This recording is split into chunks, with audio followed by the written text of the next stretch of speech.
An old lawnmower.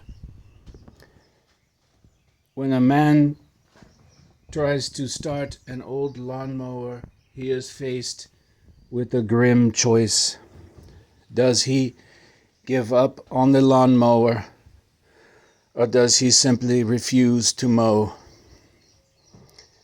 For example, take the small detail of a battery that perhaps will not hold a charge, even though it was manufactured in August of 2024.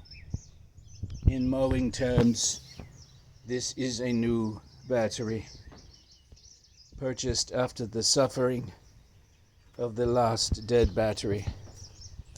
After working for hours on these things, a man will sometimes resign himself to the idea that mowing is like life. It does not matter how much time you put in. Sometimes it will simply defeat you.